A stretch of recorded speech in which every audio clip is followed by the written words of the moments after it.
Shalom jemaat Tuhan. Selamat pagi, tetap semangat. Kita mau angkat pujian kita kepada Allah kita yang dahsyat, Yesus Kristus Tuhan. Kita ada karena anugerah Tuhan. Terima kasih Bapak. Terima kasih buat kasih-Mu yang luar biasa. Haleluya. Haleluya.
kita. Terima kasih kalau Engkau sudah memberkati bangsa kami. Kami tahu Engkau juga memberkati pemimpin-pemimpin bangsa kami. Pemimpin-pemimpin bangsa kami diberikan hikmat Tuhan dan memampukan mereka untuk melakukan fungsi dan tanggung jawab mereka dengan baik.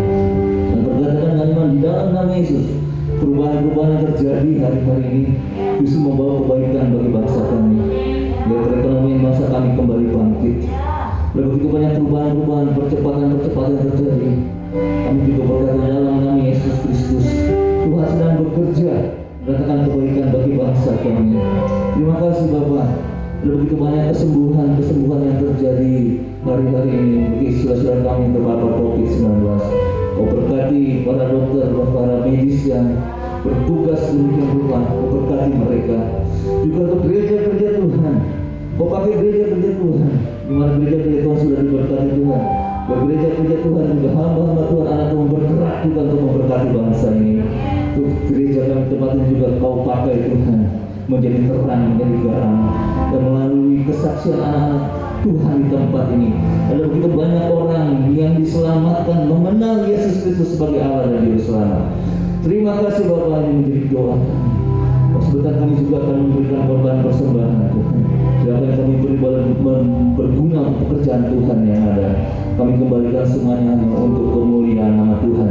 Di dalam nama Yesus Kristus kami sudah berdoa dan mengucap syukur. Haleluya. Amin. Haleluya. Sudah percaya bahwa Tuhan hadir di tengah-tengah kita. Amin. Yang menyenangkan mujizat hari ini.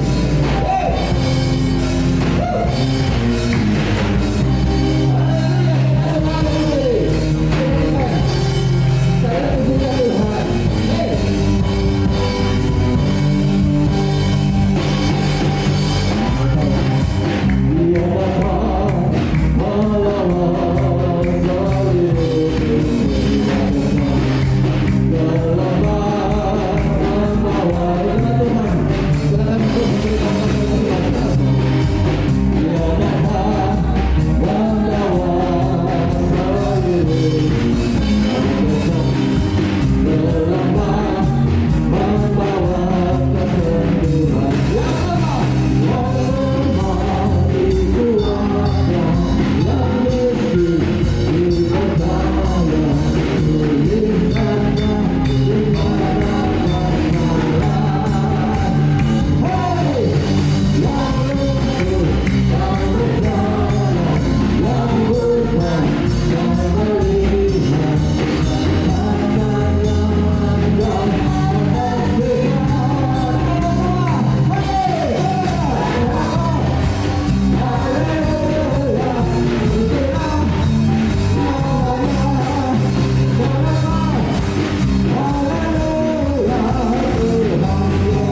siapkan lebih lagi kehidupan kita. Kita menceritakan kabar baik kepada banyak orang. Tuhan, inilah hidup kami. Ini Kau pakai kami menjadi Allah kami.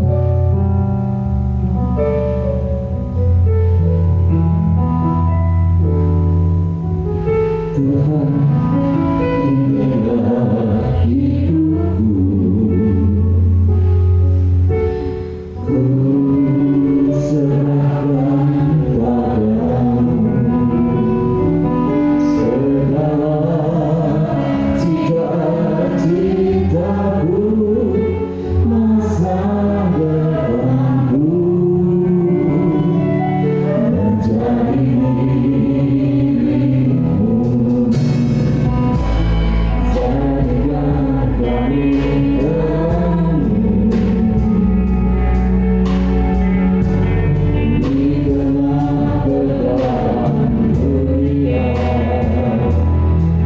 membawa jiwa-jiwa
kepadamu. Tuhan, ini kerinduanku. Dan hidup Tuhan seluruh hidupku.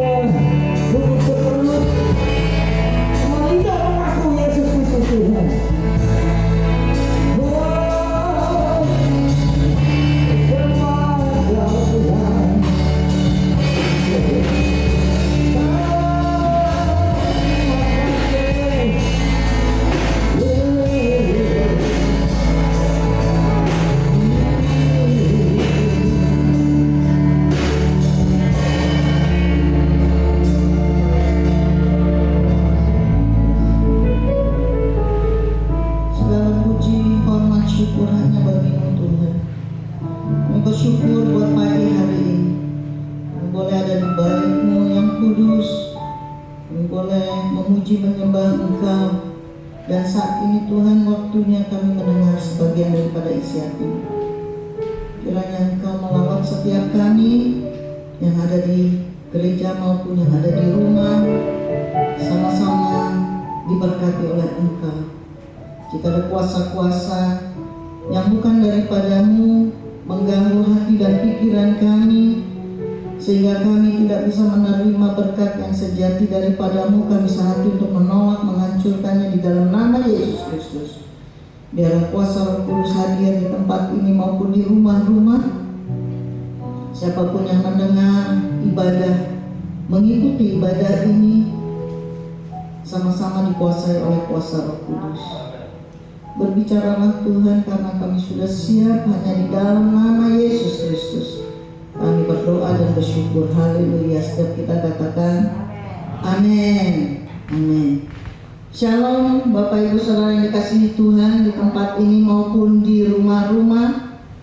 Kita bersuka cita bahwa Tuhan telah memelihara kita sepanjang hari-hari kemarin.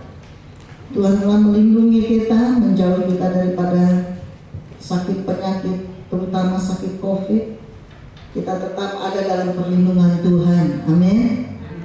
Hari ini kembali kita mau belajar sebagian daripada kebenaran firman Tuhan di bulan misi ini. Kita boleh kembali merenungkan apa yang Tuhan mau kita sebagai orang-orang percaya, sebagai hamba-hamba Tuhan, dan semua kita dipakai Tuhan seturut dengan kehendak-Nya. Mari saudara kita buka kitab kita dari Filipi 1. Filipi 1. Dan saya akan bacakan buat saudara mulai dari ayat 18 sampai dengan yang ke-26. Filipi 1 ayat 18 sampai dengan yang ke-26 saya akan bacakan bagi kita semua. Demikian firman Tuhan. Tetapi tidak mengapa, sebab bagaimanapun juga Kristus diberitakan baik dengan maksud palsu maupun dengan jujur. Tentang hal itu aku bersukacita, dan aku akan tetap bersukacita. Karena aku tahu bahwa kesudahan semuanya ini ialah keselamatanku oleh doamu dan pertolongan Roh Yesus Kristus. Sebab yang sangat kurindukan dan kuharapkan ialah bahwa aku dalam segala hal tidak akan beroleh malu, melainkan seperti sedia kala, demikian pun sekarang Kristus dengan nyata dimuliakan di dalam tubuhku, baik oleh hidupku maupun oleh matiku. Karena bagiku hidup adalah Kristus dan mati adalah keuntungan. Tetapi jika aku harus hidup di dunia ini, itu berarti bagiku bekerja memberi buah. Jadi mana yang harus kupilih? Aku tidak tahu. Aku didesak dari dua pihak. Aku ingin pergi dan diam bersama-sama dengan Kristus. Itu memang jauh lebih baik, tetapi lebih perlu untuk tinggal di dunia ini karena kamu. Dan dalam kenyataan ini tahulah aku akan tinggal dan akan bersama-sama lagi dengan kamu, sekalian supaya kamu makin maju dan bersukacita dalam iman, sehingga kemegahanmu dalam Kristus Yesus makin bertambah karena aku apabila aku kembali kepadamu. Amin. Beberapa ayat ini seharusnya kita baca dari ayat-ayat sebelumnya, dan kita mengetahui bahwa waktu Rasul Paulus menulis ini kepada jemaat di Filipi, ia sedang berada di penjara. Saya garis bawahi ayat yang ke-21 berkata, karena bagiku hidup adalah Kristus dan mati adalah keuntungan. Mengapa Paulus berkata demikian? Karena dia pada saat itu sedang ada di dalam penjara karena Kristus. Tetapi walaupun dia sedang ada di dalam penjara, tetapi dia tetap berpegang kepada Kristus. Dia tetap berpengharapan kepada Kristus. Tema kita hari ini berbicara tentang Kristus adalah Raja yang hidup di dalam kita semua, ya, dalamku. Kristus Raja yang hidup di dalamku, yaitu Yesus penguasa tunggal hidup setiap orang percaya. Kita percaya bahwa jika Kristus hidup di dalam diri kita, maka kita akan menyerahkan hidup kita penuh kepada kehendak Tuhan. Nah, tujuan hidup kita yang disampaikan oleh Paulus di dalam ayat-ayat ini adalah tujuan hidup kita hanya Kristus. Dia sedang berada dalam penjara, tetapi tetap dia berkata bahwa tujuannya itu adalah Kristus. Dan asas hidup orang percaya itu adalah oleh karena kasih karunia Kristus. Sehingga aturan hidup kita itu adalah ada di dalam firman Tuhan.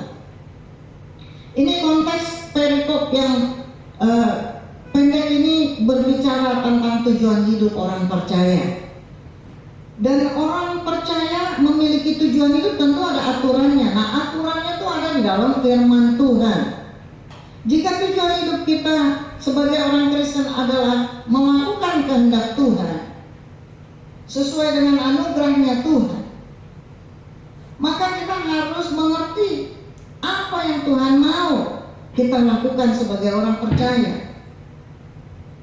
Kita bersyukur tiap bulan Oktober itu adalah bulan misi yang mengingatkan bahwa setiap orang percaya itu memiliki tujuan hidup. Nah, kalau jika Yesus itu adalah Raja di dalam hidup kita, jika Yesus itu berkuasa menuntun hidup kita, apa yang perlu kita takuti? Sepanjang kita mengikuti aturan-aturan yang Tuhan sudah tetapkan dalam hidup kita. Nah, pada pagi hari ini saya mau berbagi kebenaran firman Tuhan. Ada 3 kebenaran. Jika Kristus sebagai Raja hidup di dalam diri kita, maka tidak boleh ada hal lain yang hidup di dalam diri kita selain daripada Yesus Kristus itu sendiri. Roh Kudus yang tinggal diam di dalam hati kita, Dialah yang akan menuntun kita, memberikan hikmat, memberikan hal-hal arahan-arahan supaya kita tetap berjalan menurut kehendaknya Tuhan. Nah, 3 kebenaran yang akan saya sampaikan buat kita semua di dalam ibadah pagi hari ini. Yang pertama, Paulus berkata di dalam ayat yang ke-21, dia berkata bahwa mati adalah keuntungan. Saya garis bawahi lagi ayat 21, karena bagiku hidup adalah Kristus dan mati adalah keuntungan. Jadi hal pertama, kebenaran firman Tuhan yang dikatakan Paulus itu mati adalah keuntungan. Ini adalah satu ungkapan yang tidak biasa bagi manusia di dalam dunia ini. Sekarang siapa yang mau mati, saudara? Kalau manusia secara umum, tentu kalau bisa ya kita belum mau mati, begitu ya. Tetapi kenapa Paulus berkata bahwa mati itu adalah keuntungan? Mengapa dia berkata begitu? Saya menemukan bahwa karena dia sedang ada di dalam penjara, maka tidak ada hal-hal yang menurut manusia secara umum itu suatu kebahagiaan. Yang namanya dalam penjara itu adalah situasi kehidupan yang terbatas. Ya, di sini saya menggali bahwa mengapa Paulus berkata begitu, bahwa kenapa mati sebuah keuntungan? Ternyata dia sedang berada dalam sengsara, dia berada dalam kelemahan. Nah, dia berkata demikian sehingga kalau dia mati, maka semua kelemahan, semua sengsara akan berakhir. Tapi ternyata bukan itu saja. Dia berkata bahwa melalui kematian maka semua janji Tuhan akan digenapi, disempurnakan. Dia percaya melalui kematian dia akan bersama-sama dengan Kristus yang tadi kita sudah baca di ayat perikop itu, bahwa lebih enak bersama dengan Kristus. Sudah tidak ada lagi kelemahan-kelemahan, sudah tidak ada lagi kejahatan dunia, sehingga dia bebas dari kejahatan dunia. Ini sebabnya dia berkata bahwa mati adalah keuntungan. Dan kematian itu adalah memisahkan kita daripada kejahatan dunia, saudara. Tetapi tidak memisahkan kita daripada kasih Tuhan. Ini yang disampaikan oleh Paulus melalui ayat-ayat yang tadi kita baca. Dia berkata bahwa kematian itu adalah penyempurnaan kita akan bersama-sama dengan Sang Pencipta. Dia akan terbebas daripada sengsara yang ada di dunia. Dan di dalam Kristus kita semua bebas daripada hukuman kekal, karena kita sudah ditebus oleh darah Kristus di kayu salib. Itu sebabnya Paulus berkata bahwa baginya mati adalah keuntungan. Bagaimana dengan setiap orang percaya? Memang itu sesuai kehendak Tuhan. Kematian itu adalah sudah diatur oleh Tuhan. Itu hal yang pertama yang Paulus menyampaikan buat setiap kita. Dan pada saat itu dia juga katakan kepada jemaat di Filipi. Pada saat itu dia di penjara. Dia berkata, menyurati jemaat di Filipi, dia bilang, mati buat dia adalah keuntungan. Tetapi hal kedua yang disampaikan oleh Paulus itu adalah hidup memberi buah. Nah, Paulus berkata, kalau mati adalah keuntungan, tetapi kalau Tuhan mau dia tetap hidup di dunia ini, maka hidup itu harus memberi buah. Jika Yesus sebagai Raja yang menguasai hidup kita, maka kita itu adalah hambanya. Jika kita percaya bahwa Yesus berkuasa mengatur hidup kita, nah artinya kita sebagai hambanya, kita harus melayani Dia yang menjadi Tuhan atas hidup kita. Paulus hatinya tetap tertuju kepada Kristus, walaupun saat itu dia dalam sengsara. Walaupun pada saat itu dia sepertinya tidak memiliki harapan mau apa ke depan. Dia tidak tahu apa yang akan terjadi pada dirinya, tetapi tetap hatinya tertuju kepada Kristus. Kenapa? Karena Tuhan telah memberikan hidup baginya. Nah, hidup baginya itu untuk tujuannya Tuhan. Ternyata Paulus berkata, jika ia masih diberi hidup, maka dia harus bekerja dan memberi buah. Kalau kita menggali maksudnya apa di dalam perikop yang singkat ini, dia harus bekerja dan memberi buah. Saya menggali yang dimaksud dengan memberi buah. Yang pertama adalah buah pertobatan, saudara. Walaupun kita ini adalah orang percaya, tetapi setiap saat, setiap hari kita harus mengalami pertobatan-pertobatan baru. Kita hidup di dunia ini tidak luput dari kesalahan, sengaja maupun tidak sengaja. Dari perbuatan-perbuatan yang mungkin tidak sesuai dengan kehendak Tuhan, sengaja maupun tidak sengaja. Itu sebabnya bekerja memberi buah pertobatanlah yang pertama. Karena Paulus berkata bahwa setiap orang percaya harus hidupnya kudus, supaya berkenan kepada Tuhan, supaya Tuhan pakai kita menjadi alat di tangan Tuhan itu, kita harus kudus. Buah pertobatan, saudara. Berikutnya dia sampaikan buah apa lagi? Buah karakter. Yang kita tahu di dalam Galatia 5 ayat 22 itu berbicara tentang buah roh. Maka kita terus harus mengalami pertobatan, buah pertobatan dan buah roh. Kita harus terus karakter kita diperbarui. Bagaimana anak-anak Tuhan menghadapi situasi zaman sekarang, saudara? Dikit-dikit demo, iya kan?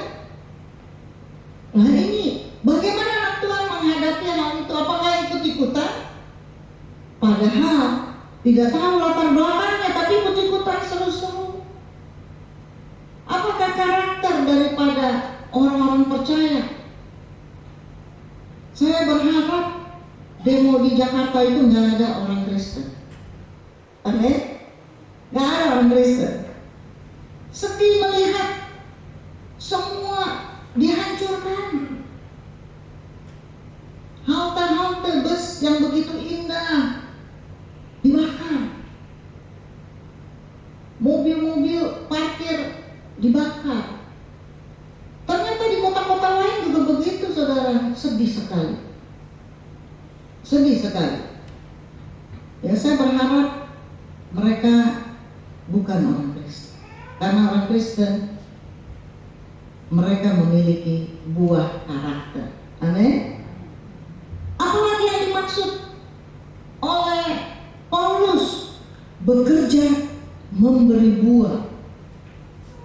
Adalah buah jiwa-jiwa, saudara. Di sini Paulus walaupun di penjara, dia tetap bersaksi, dia tetap memberitakan Injil, dia tetap bersaksi tentang terang Kristus. Artinya dia bekerja dan bersaksi untuk memberikan buah-buah jiwa-jiwa. Di bulan misi ini mengingatkan kepada kita supaya kita terus bersaksi. Pertanyaannya, banyak orang berkata, aku susah ngomong.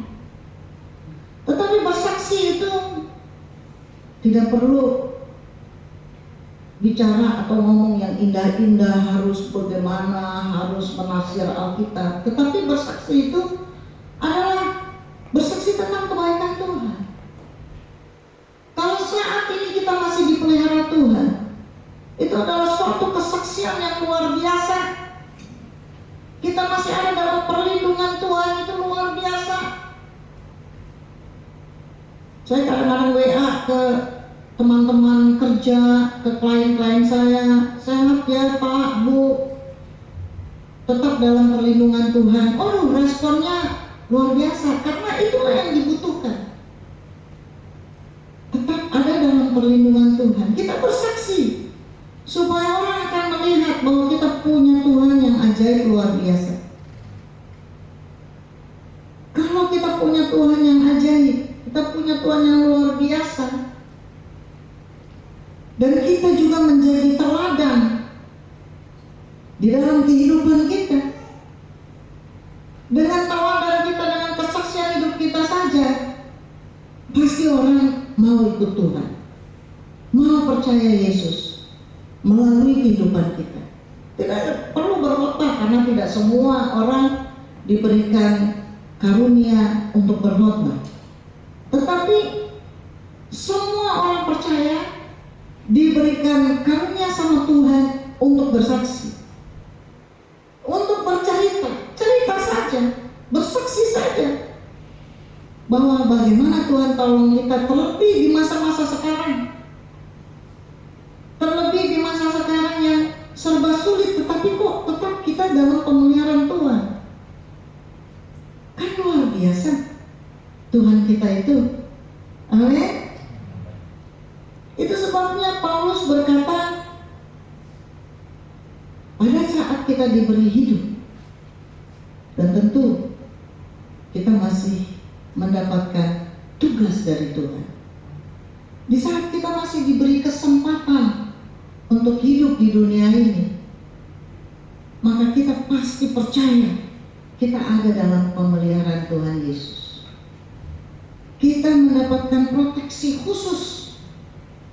Karena apa? Karena kita percaya bahwa Tuhan masih memberikan kita tugas. Kita belum selesai. Di dunia ini kita belum selesai. Tugas kita adalah memberi buah pada saat kita kembali ke rumah Bapa. Maka yang ditanya itu bukan harta berapa yang kamu kumpulkan selama kamu ada di dunia ini, enggak. Walaupun selama kita di dunia ya kita berusaha bekerja untuk menghasilkan, karena kita harus hidup, dan melalui hidup itu kita harus mempunyai uang. Kita harus bekerja. Alkitab juga berkata, bagi mereka yang tidak bekerja tidak boleh makan. Artinya apa? Kita harus bekerja. Tetapi kita dipelihara Tuhan. Kita juga harus bersaksi, sehingga pada saat kita kembali ke rumah Bapa, kita ada hadiah buat Tuhan. Hadiahnya itu yang Tuhan mau adalah jiwa-jiwa. Tuhan mau kita membawa sesuatu. Apa yang telah engkau kerjakan selama 40 tahun, 50 tahun, 60 tahun, 70 tahun, 80 tahun, bahkan 90 tahun, bahkan sekarang orang umur 100 saja banyak, saudara. Banyak orang umur 100 ataupun 100 lebih. Pertanyaannya, sudah berapa?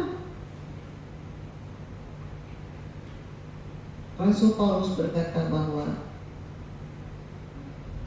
pada saat aku masih di dunia ini, bekerja, memberi buah.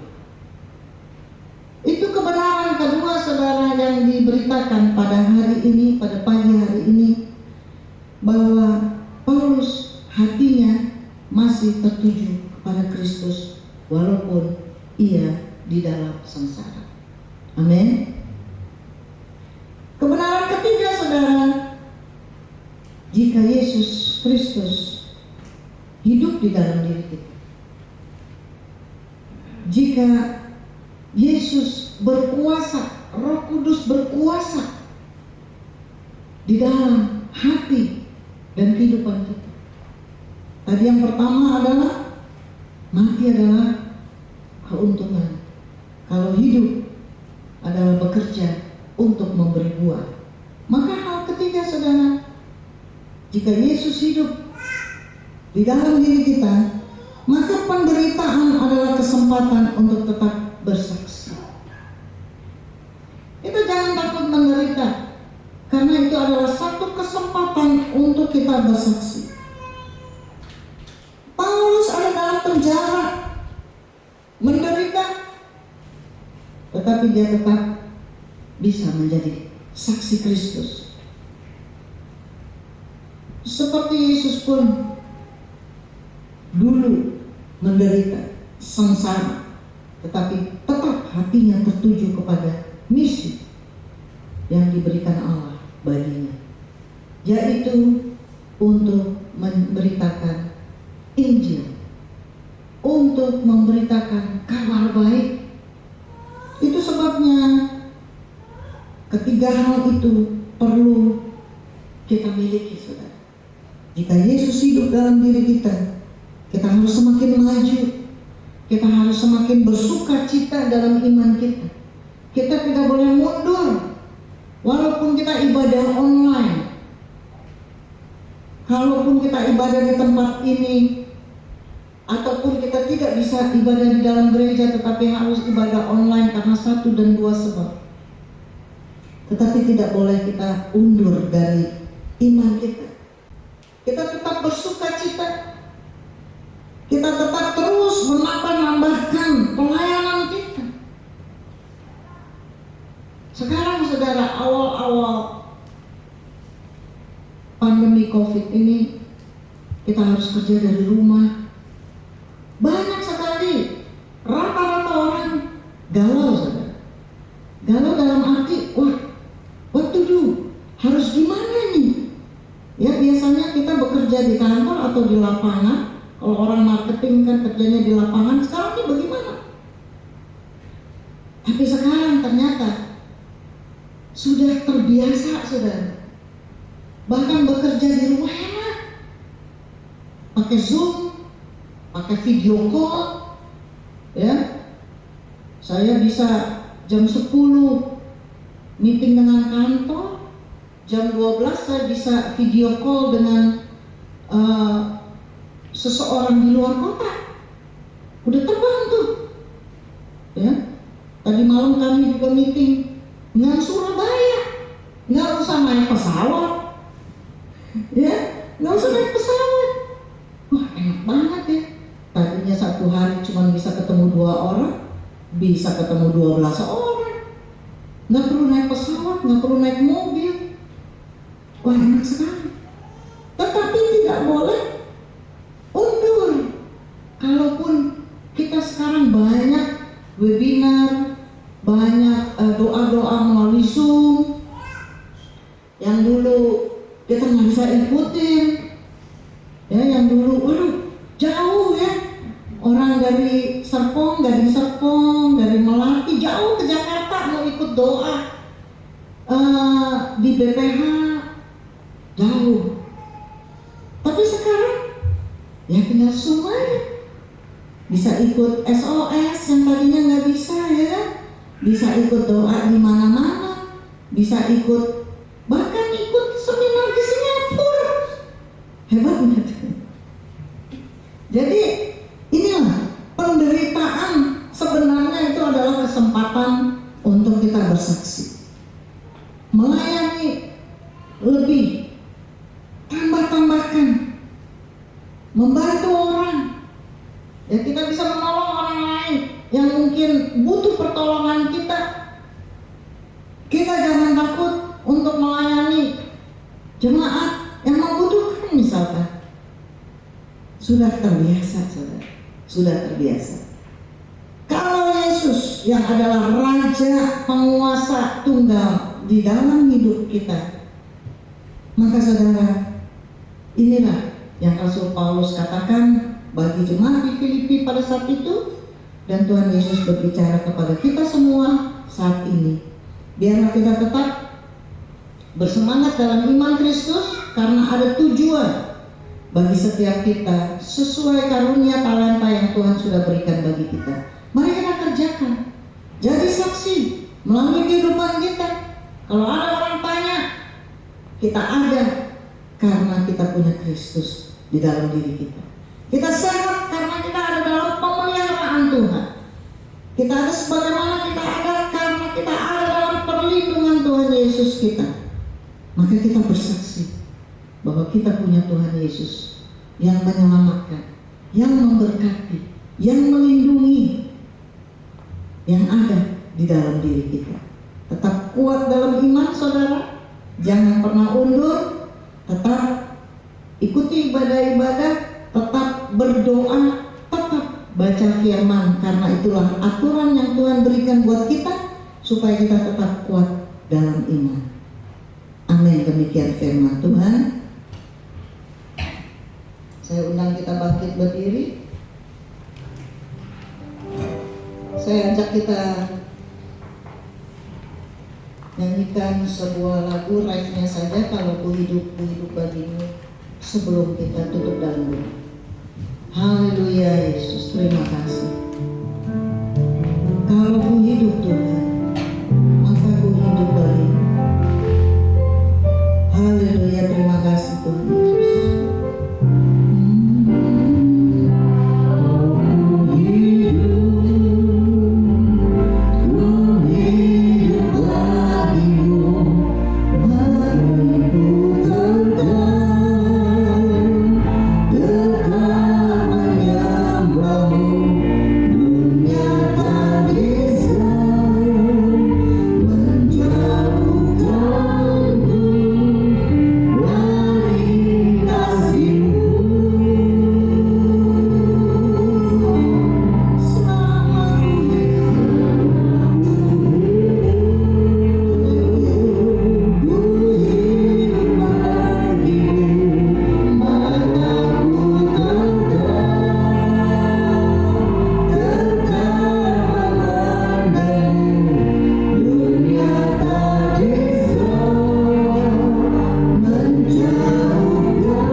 dalam hidup kami, menjadi penguasa di dalam hidup kami. Kami berterima kasih Tuhan, jika sampai hari ini kami masih dalam perlindungan Engkau. Mata kami hanya tertuju kepada Engkau Tuhan Yesus.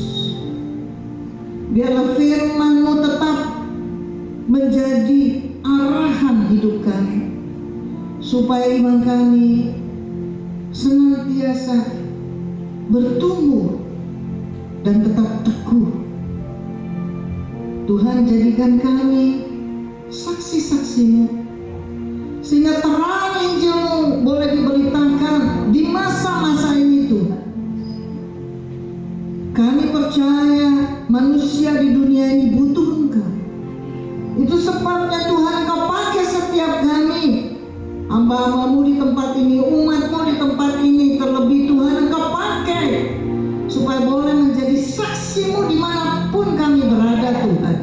Kami di tempat kerja kami, mungkin kami masih studi, mungkin kami di dalam usaha kami, di dalam pelayanan kami, dimanapun kami berada Tuhan, jadikan kami saksi yang hidup.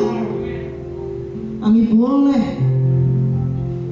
menyampaikan pekabaran terang Injil bahwa Engkau Tuhan Yesus yang tetap hidup di dalam kehidupan orang percaya.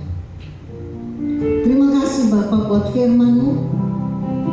Terima kasih Roh Kudus buat lawatan-Mu di tempat ini maupun di rumah-rumah yang mengikuti ibadah ini.